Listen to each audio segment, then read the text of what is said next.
हरे कृष्णा। जय श्री हरि। ओम नमः शिवाय।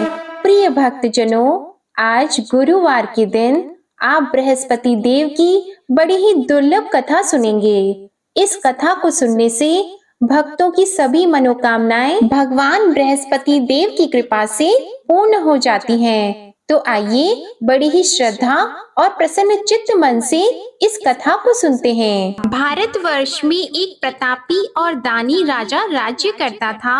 वह नित्य गरीबों और ब्राह्मणों की सहायता करता था। यह बात उसकी रानी को अच्छी नहीं लगती थी। वह न ही गरीबों को दान देती, न ही भगवान का पूजन करती थी और राजा को भी दान देने से मना किया करती थी। एक दिन राजा शिकार खेलने वन को गए हुए थे, तो रानी महल में अकेली थी। उसी समय बृहस्पति देव साधु वेश में राजा के महल में भिक्षा लेने के लिए गए और भिक्षा मांगी, तो रानी ने भिक्षा देने से इनकार कर दिया और कहा, हे साधु महाराज, मैं तो दान पुण्य से तंग आ गई हूँ। मेरा पति सारा धन लुटाते रहते हैं। मेरी इच्छा है कि हमारा धन नष्ट हो जाए, फिर न रहेगा बांस, न बजेगी बांसुरी। साधु ने कहा, देवी तुम तो बड़ी विचित्र हो। धन संतान तो सभी चाहते हैं, पुत्र और लक्ष्मी तो पापी के घर भी होने चाहिए। यदि तुम्हारे पास अधिक धन है तो भूखों को भोजन दो, प्यासों के लिए प्याऊ बनवाओ, मुसाफिरों के लिए धर्मशालाएं खुलवाओ। जो निर्धन अपनी कुंवारी कन्याओं का विवाह नहीं कर सकते, उनका विवाह करा दो। ऐसे और कई काम हैं जिनके करने से तुम्हारा यश लोक और परलोक में फैलेगा। परंतु रानी पर उपदेश का कोई प्रभाव नहीं पड़ा। वह बोली, महाराज आप मुझे कुछ न समझाएं। मैं ऐसा धन नहीं चाहती जो हर जगह बांटती फिरूं। साधु ने उत्तर दिया, यदि तुम्हारी ऐसी इच्छा है तो तथास्तु। तुम ऐसा करना कि बृहस्पतिवार को घर लीपकर पीली मिट्टी से अपना सिर धोकर स्नान करना, भट्टी चढ़ाकर कपड़े धोना। ऐसा करने से आपका सारा धन नष्ट हो जाएगा। इतना कहकर वह साधु महाराज वहाँ से आलोक हो गए और साधु के अनुसार कई बातों को पूरा करते हुए रानी को केवल 3 बृहस्पतिवार ही बीते थे कि उसकी समस्त धन संपत्ति नष्ट हो गई। भोजन के लिए राजा का परिवार तरसने लगा। तब एक दिन राजा ने रानी से बोला कि हे रानी, तुम यहीं रहो, मैं दूसरे देश को जाता हूँ, क्योंकि यहाँ पर सभी लोग मुझे जानते हैं, इसलिए मैं कोई छोटा कार्य नहीं कर सकता। ऐसा कहकर राजा परदेश चला गया। वहाँ वह जंगल से लकड़ी काट कर लाता और शहर में बेचता था। इस तरह वह अपना जीवन व्यतीत करने लगा। इधर राजा के परदेश जाते ही रानी और दासी दुखी रहने लगी। एक बार जब रानी और दासी को 7 दिन तक बिना भोजन के रहना पड़ा, तो रानी ने अपनी दासी से कहा, हे दासी, पास ही के नगर में मेरी बहन रहती है, वह बड़ी धनवान है। तू उसके पास जा और कुछ लेकर आ, ताकि थोड़ा बहुत गुजार बसर हो सके। रानी दासी की बहन के पास गई। उस दिन गुरुवार था और रानी की बहन उस समय बृहस्पतिवार व्रत की कथा सुन रही थी। दासी ने रानी की बहन को अपनी रानी का संदेश दिया, लेकिन रानी की बड़ी बहन ने कोई उत्तर नहीं दिया।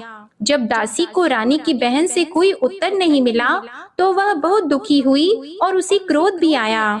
दासी ने वापस आकर रानी को सारी बात बता दी। सुनकर रानी ने अपने भाग्य को कोसा। उधर रानी की बहन ने सोचा कि मेरी बहन की दासी आई थी, परंतु मैं उससे नहीं बोली, इससे वह बहुत दुखी हुई होगी। कथा सुनकर और पूजन समाप्त करके वह अपनी बहन के घर आई और कहने लगी, हे बहन, मैं बृहस्पतिवार का व्रत कर रही थी, तुम्हारी दासी मेरे घर आई थी, परंतु जब तक कथा होती है तब तक न तो उठते हैं और न ही बोलते हैं, इसलिए मैं नहीं बोली। कहो दासी क्यों गई थी? रानी बोली, बहन तुमसे क्या छिपाऊं, हमारे घर में खाने तक को अनाज नहीं था। ऐसा कहते कहते रानी की आंखें भर आई। उसने दासी समेत पिछले 7 दिनों से भूखे रहने तक की बात अपनी बहन को विस्तार पूर्वक सुना दी। रानी की बहन बोली, देखो बहन, भगवान बृहस्पति सबकी मनोकामना को पूर्ण करते हैं।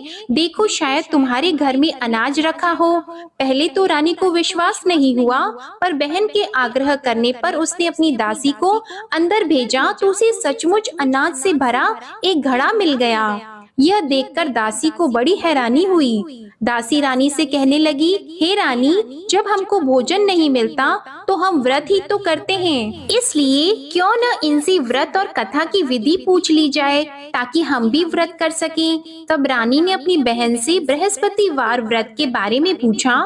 उसकी बहन ने बताया, बृहस्पतिवार के व्रत में चने की दाल और मुनक्का से विष्णु भगवान का केले की जड़ में पूजन करें तथा दीपक जलाएं, व्रत कथा सुने और पीला भोजन ही करें। इससे बृहस्पति देव प्रसन्न होते हैं। और व्रत और पूजन विधि बताकर रानी की बहन अपने घर को लौट गई। 7 दिन के बाद जब गुरुवार आया तो रानी और दासी ने व्रत रखा। घुड़साल में जाकर चना और गुड़ लेकर आई, फिर उससे केले की जड़ तथा विष्णु भगवान का पूजन किया।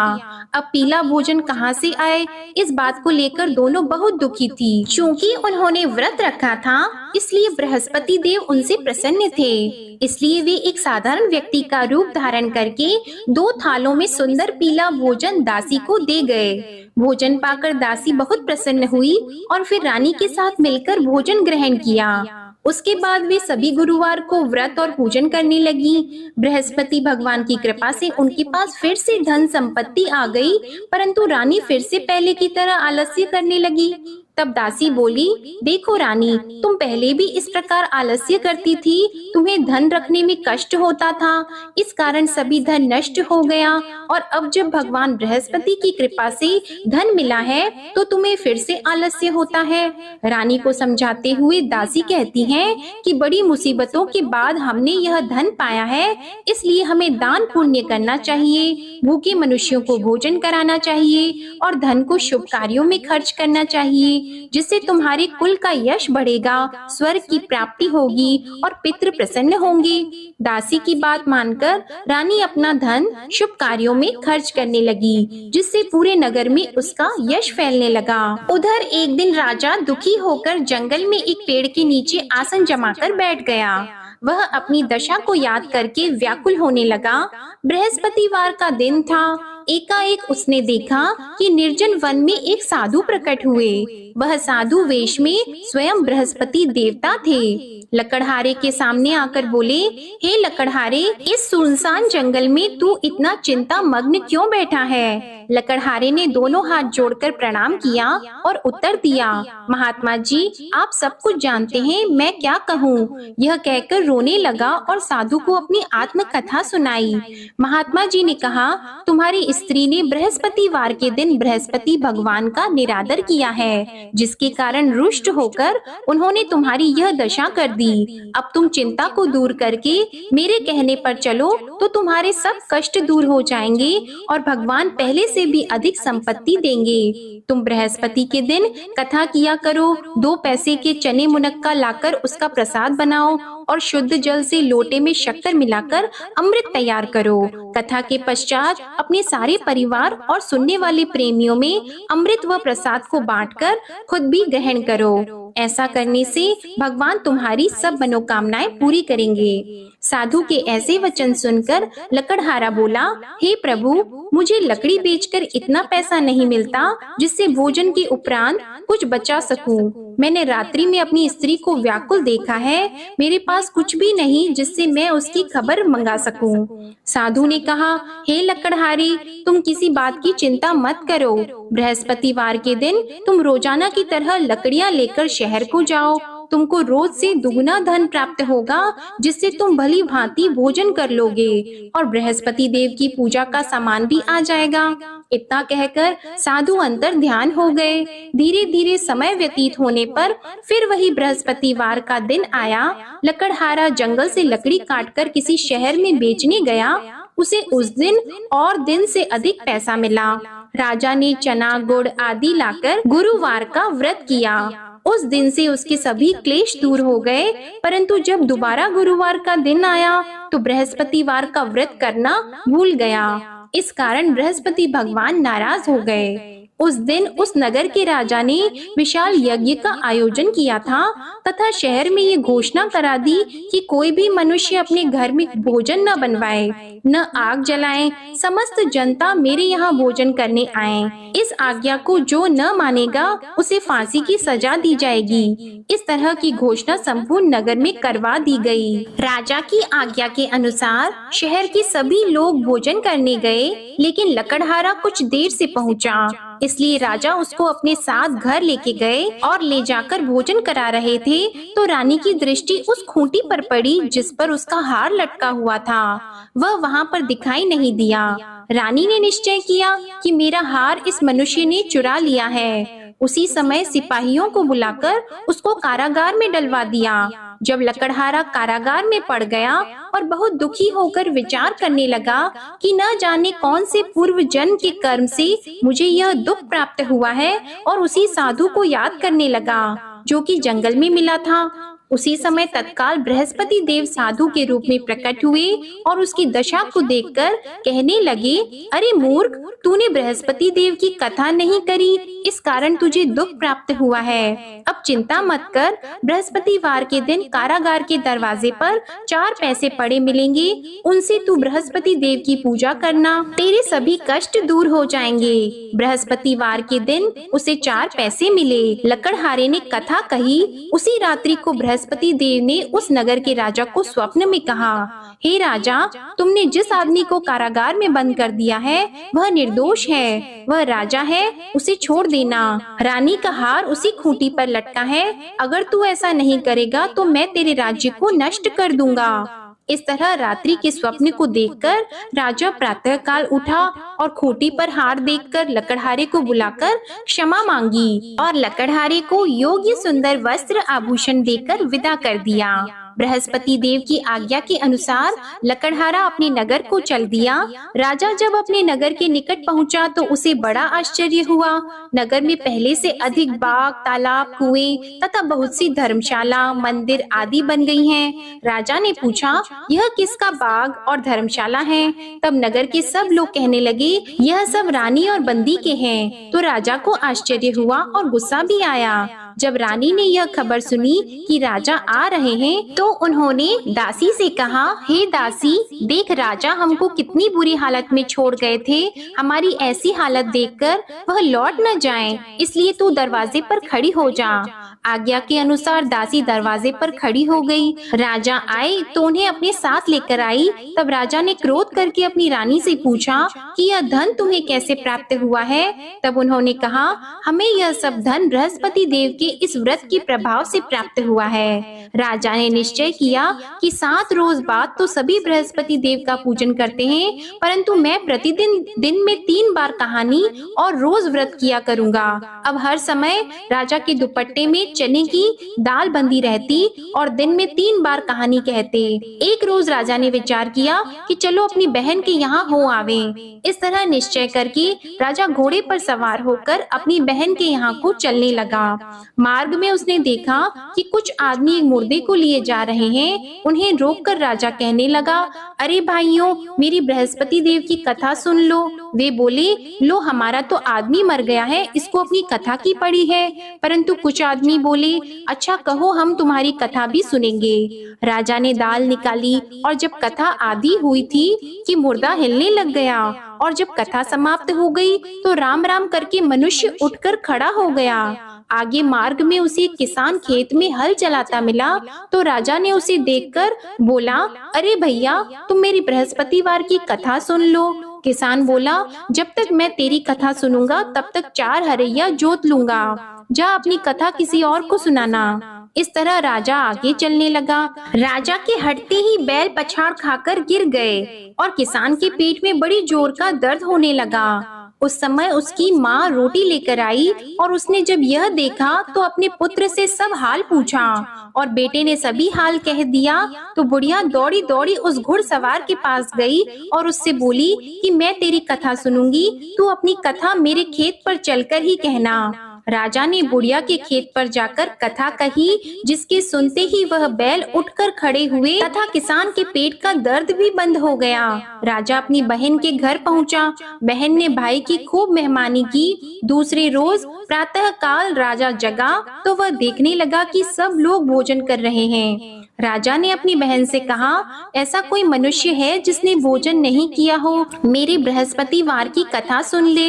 बहन बोली, हे भैया, यह देश ऐसा है कि पहले यहाँ लोग भोजन करते हैं, बाद में अन्य काम करते हैं। अगर कोई पड़ोस में हो तो देख आऊं। वह ऐसा कहकर देखने चली गई, परंतु उसे कोई ऐसा व्यक्ति नहीं मिला जिसने भोजन न किया हो। अतः वह एक कुम्हार के घर गई, जिसका लड़का बीमार था। उसे मालूम हुआ कि उनके यहाँ 3 रोज से किसी ने भोजन नहीं किया है। रानी ने अपने भाई की कथा सुनने के लिए कुम्हार से कहा। वह तैयार हो गया। राजा ने जाकर बृहस्पतिवार की कथा कही, जिसको सुनकर उसका लड़का ठीक हो गया। अब तो राजा की प्रशंसा होने लगी। एक रोज राजा ने अपनी बहन से कहा कि हे बहन, हम अपने घर को जाएंगे, तुम भी तैयार हो जाओ। राजा की बहन ने अपनी सास से कहा, तो सास ने कहा, हाँ चली जा, परंतु अपने लड़कों को मत ले जाना, क्योंकि तेरे भाई की कोई औलाद नहीं है।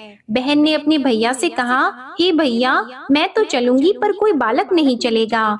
तो राजा बोला, जब कोई बालक नहीं चलेगा तब तुम ही क्या करोगी? बड़े दुखी मन से राजा अपने नगर को लौट आया। राजा ने अपनी रानी से कहा, हम निर्वंशी हैं, हमारा मुंह देखने का धर्म नहीं है और कुछ भोजन आदि नहीं किया है। रानी बोली, हे प्रभु, बृहस्पति देव ने हमें सब कुछ दिया है, वह हमें औलाद अवश्य देंगे। उसी रात को बृहस्पति देव ने राजा से स्वप्न में कहा, हे राजा उठो, सभी सोच त्याग दो, तेरी रानी गर्भ से है। राजा को यह बात सुनकर बड़ी खुशी हुई। 9वें महीने में उसके गर्भ से एक सुंदर पुत्र पैदा हुआ। तब राजा बोला, हे रानी, स्त्री बिना भोजन के रह सकती है, पर बिना कहे नहीं रह सकती। जब मेरी बहन आएगी तुम उससे कुछ मत कहना। रानी ने सुनकर हाँ कर दिया। जब राजा की बहन ने यह शुभ समाचार सुना तो वह बहुत खुश हुई और बधाई लेकर अपने भाई के यहाँ आई। तभी रानी ने कहा, घोड़ा चढ़कर तो नहीं आई है, गधा चढ़कर आई है। राजा की बहन बोली, भाभी, मैं इस प्रकार न कहती तो तुम्हें औलाद कैसे मिलती? बृहस्पति देव ऐसे ही हैं, जैसी जिसके मन में कामनाएं हैं सभी को पूर्ण करते हैं। जो सद्भावना पूर्वक बृहस्पतिवार का व्रत करता है एवं कथा पढ़ता है अथवा सुनता है, दूसरों को सुनाता है, बृहस्पति देव उनकी सभी मनोकामनाएं पूर्ण करते हैं। प्रेम से बोलिए बृहस्पति देव की जय। आइए अब हम आपको सुनाते हैं माता लक्ष्मी और उनकी बहन ज्येष्ठा की कथा। इस कथा को सुनने से भगवान बृहस्पति देव अपने भक्तों पर प्रसन्न होकर उन्हें ऐश्वर्य और सुख समृद्धि धन संपदा प्रदान करते हैं। प्रेम से बोलिए श्री लक्ष्मी नारायण भगवान की जय। एक दिन माता लक्ष्मी जी की बड़ी बहन ज्येष्ठा ने उनसे कहा, कुछ दिनों से एक बात मेरे मस्तिष्क में कौंध रही है, सोचती हूँ कि तुमसे पूछूं या नहीं। ऐसी क्या बात है बहन? मन में जो कुछ भी है निसंकोच होकर पूछो। वैसे भी कोई बात मन में न रखकर उसका समाधान कर लेना ही बुद्धिमानी होती है। लक्ष्मी जी ने मुस्कुराकर कहा कि मैं अक्सर यही सोचती रहती हूँ कि सुंदरता में हम दोनों बराबर हैं, फिर भी लोग तुम्हारा आदर करते हैं और मैं जहाँ भी जाती हूँ वहाँ उदासी छा जाती है। मुझे लोगों की घृणा और क्रोध का शिकार होना पड़ता है, जबकि हम दोनों सगी बहनें हैं। ऐसा क्यों है? तब लक्ष्मी जी ने हंसकर कहा, सगी बहन या समान सुंदरता होने से ही आदर नहीं मिलता है, उसके लिए अपने को भी कुछ करना चाहिए। लोग मेरा आदर इसलिए करते हैं क्योंकि मैं उनके घर पहुँचते ही सुख के साधन जुटा देती हूँ। संपत्ति और वैभव से आनंदित होकर लोग मेरा उपकार मानते हैं, तभी मेरी पूजा करते हैं। उधर तुम्हारा यह हाल है कि जिसके यहाँ भी तुम जाती हो उसको गरीबी, रोग और आपदा सहन करनी पड़ती है। इसी वजह से लोग तुमसे घृणा करते हैं, कोई तुम्हारा आदर नहीं करता। आदर पाना है तो दूसरों को सुख पहुंचाओ। ज्येष्ठा को लक्ष्मी जी की बात चुभ गई। उन्हें लगा कि लक्ष्मी को अपनी महिमा का अभिमान हो गया है। उन्होंने तड़प कर कहा, लक्ष्मी, तुम मुझसे हर बात में छोटी हो, अवस्था में भी छोटी हो और प्रभाव में भी छोटी हो।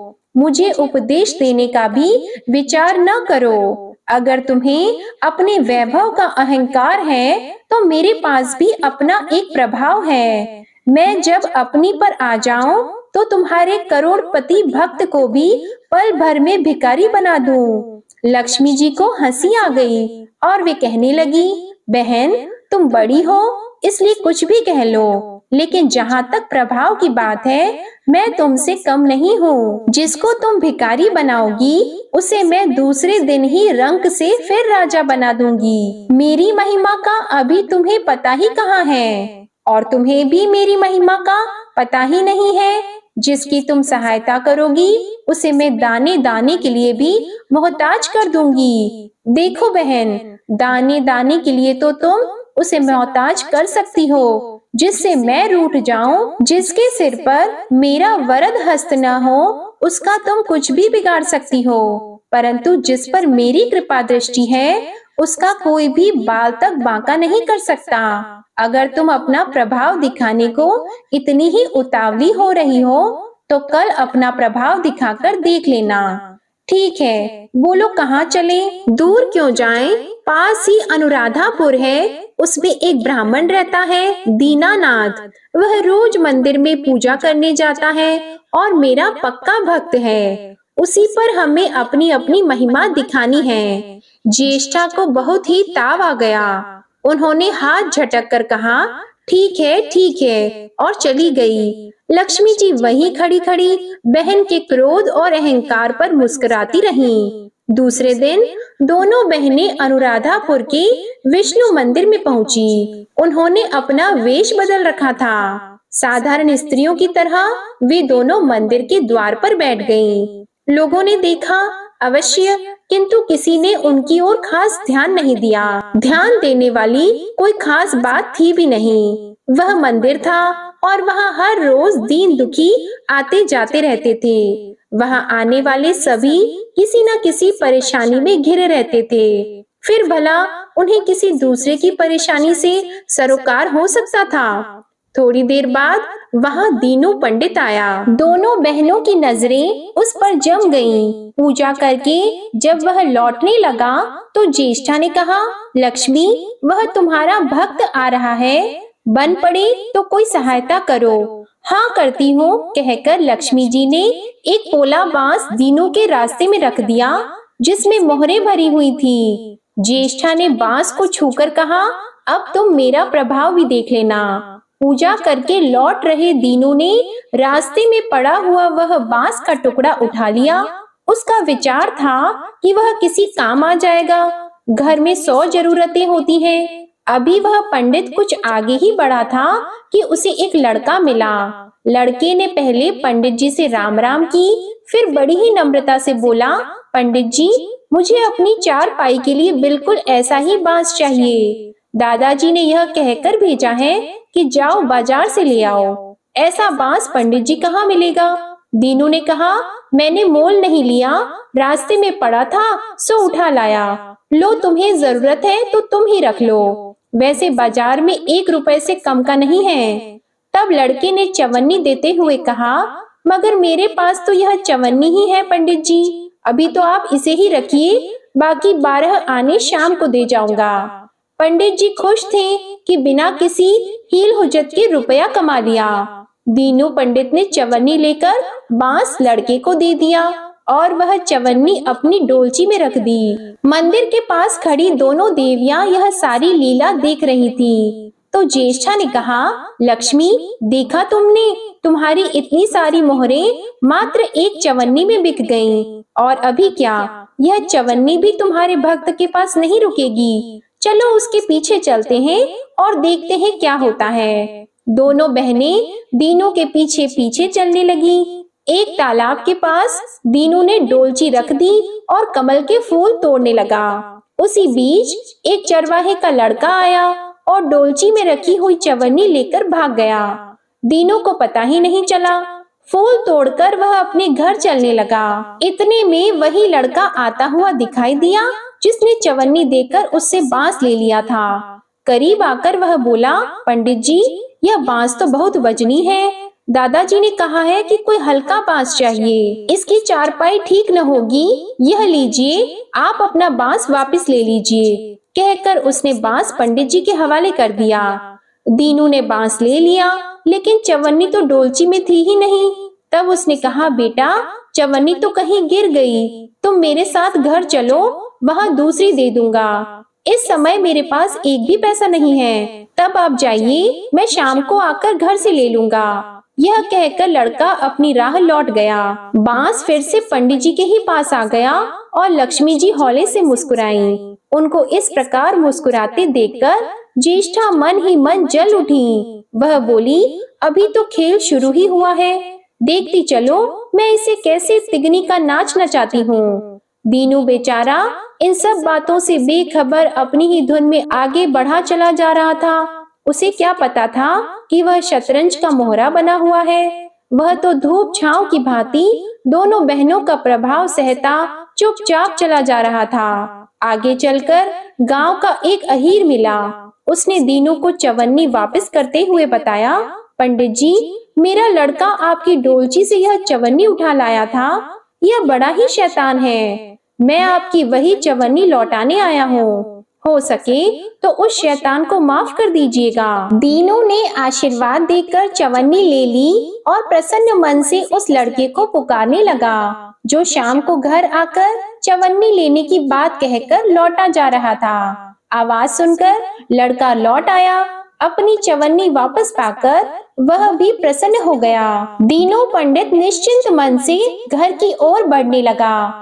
उसके एक हाथ में पूजा की डोलची थी और दूसरे में वही 5 हाथ का लंबा बांस। राह चलते दीनू पंडित सोच रहा था, बांस तो काफी वजनी है तो मजबूत भी होगा क्योंकि ठोस है। इसे दरवाजे के छप्पर में लगा दूंगा, कई साल के लिए बल्ली से छुटकारा मिल जाएगा।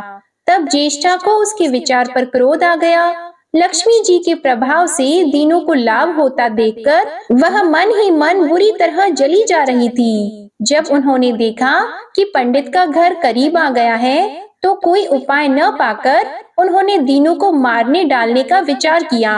उन्होंने कहा, लक्ष्मी, धन संपत्ति तो मैं छीन ही लेती हूँ, अब तुम्हारे भक्त के प्राण भी ले लूंगी। देखो वह किस तरह तड़प तड़प कर मरता है। और वह तुरंत सांप बनकर दीनू की ओर दौड़ पड़ी। लक्ष्मी जी को तनिक भी घबराहट नहीं हुई। वह उसी तरह खड़ी खड़ी मुस्कुराती रही। सहसा दीनू चौंक पड़ा। एक भयानक सांप फन उठाए उसकी ओर झपट रहा था। प्राण तो सभी को प्रिय होते हैं, उपाय रहते कोई अपने को संकट में नहीं पड़ने देता। दीनू ने पगडंडी वाला रास्ता छोड़ दिया और एक ओर को भागने लगा, लेकिन सांप बनी ज्येष्ठा उसे भला कहाँ छोड़ने वाली थी। वह तो उस गरीब के प्राणों की प्यासी हो चुकी थी। वह भी दीनू के आगे पीछे दाएं बाएं बराबर दौड़ती ही रही। दीनू घबरा गया। उसने हाथ जोड़कर कहा, नाग देवता, मैंने तुम्हारा कुछ नहीं बिगाड़ा, शांति से अपनी राह लौट जाओ। आखिर क्यों मुझ गरीब के पीछे पड़े हो? व्यर्थ में किसी ब्राह्मण को सताना अच्छी बात नहीं है। लेकिन वह नाग तो ज्येष्ठा का रूप था, जो दीनू को किसी भी तरह डसना चाहता था। प्रार्थना पर कुछ भी ध्यान न देकर वह सांप एक बारगी फुफकारता हुआ झपट पड़ा। जब दीनू ने देख लिया कि बिना संघर्ष किए अब जान नहीं बचेगी, तो उसने प्राण रक्षा के लिए भरपूर जोर लगाकर वही बांस सांप के ऊपर दे मारा। धरती से टकराते ही बांस के 2 टुकड़े हो गए और उसके भीतर भरी हुई मोहरें खन खनाकर बिखर गईं, जैसे लक्ष्मी जी हंस रही हों। दीनू के मुंह से हैरतपूर्ण चीख सी निकली। अरे! थोड़ी देर के लिए वह ठगा सा खड़ा आंखें फाड़े उन मोहरों की ओर देखता रहा। एक पल के लिए तो वह सांप को ही भूल गया, परंतु फिर जैसे उसे झटका सा लगा, सांप का ध्यान आते ही उसने उसकी ओर गर्दन घुमाई तो देखा कि बांस की चोट से सांप की कमर टूट गई है और वह लहूलुहान अवस्था में झाड़ी की ओर भागा जा रहा है। दूसरे क्षण वह मोहरों पर लौट गया और कहने लगा, तेरी जय हो लक्ष्मी माता, जीवन भर का दारिद्र्य आज दूर हो गया। तेरी महिमा कौन जान सकता है। चलो अब घर में बैठकर तुम्हारी पूजा आरती करूंगा। और फिर जल्दी जल्दी उसने सारी मोहरें अंगोछी में बांध दी और लंबे लंबे कदमों से घर की ओर चल दिया। पीछे एक पेड़ की छाया में खड़ी माता लक्ष्मी अपनी बहन ज्येष्ठा से मुस्कुराकर पूछ रही थी, कहो बहन, सच बताना, बड़प्पन की थाह मिली कि अभी नहीं। बड़प्पन किसी को कुछ देने में ही है, उससे छीनने में नहीं। ज्येष्ठा ने कोई उत्तर नहीं दिया। वह चुपचाप उदास खड़ी रही और लक्ष्मी जी ने उनका हाथ पकड़कर कहा, फिर भी हम दोनों बहनें हैं, जहाँ रहेंगी साथ ही रहेंगी। प्रेम से बोलिए माता लक्ष्मी और भगवान विष्णु जी की जय। अब आप भगवान बृहस्पति देव की आरती श्रवण कीजिए। ओम जय बृहस्पति देवा, ओम जय बृहस्पति देवा, छिन्न छिन्न भोग लगाओ, कदली फल मेवा। ओम जय बृहस्पति देवा, तुम पूर्ण परमात्मा, तुम अंतर्यामी, जगत पिता जगदीश्वर, तुम सबके स्वामी। ओम जय बृहस्पति देवा, चरणामृत निज निर्मल, सब पातक हरता, सकल मनोरथ दायक, कृपा करो भरता। ओम जय बृहस्पति देवा, तन मन धन अर्पण कर, जो जन शरण पड़े, प्रभु प्रकट तब होकर, आकर द्वार खड़े। ओम जय बृहस्पति देवा, दीन दयाल दयानिधि, भक्तन हितकारी, पाप दोष सब हरता, भव बंधन हारी। ओम जय बृहस्पति देवा, सकल मनोरथ दायक, सब संशय तारो, विषय विकार मिटाओ, संतन सुखकारी। ओम जय बृहस्पति देवा, जो कोई आरती तेरी प्रेम सहित गावे, ज्येष्ठानंद बंद सो निश्चय ही पावे। ओम जय बृहस्पति देवा, ओम जय बृहस्पति देवा। प्रेम से बोलिए भगवान बृहस्पति देव की जय। आज की कथा और आरती पसंद आई हो तो वीडियो को लाइक कीजिएगा, शेयर कीजिएगा, कमेंट में भगवान बृहस्पति देव जी, लक्ष्मी जी और विष्णु जी की जय जरूर लिखिएगा और चैनल को भी सब्सक्राइब कीजिएगा। जय श्री कृष्णा।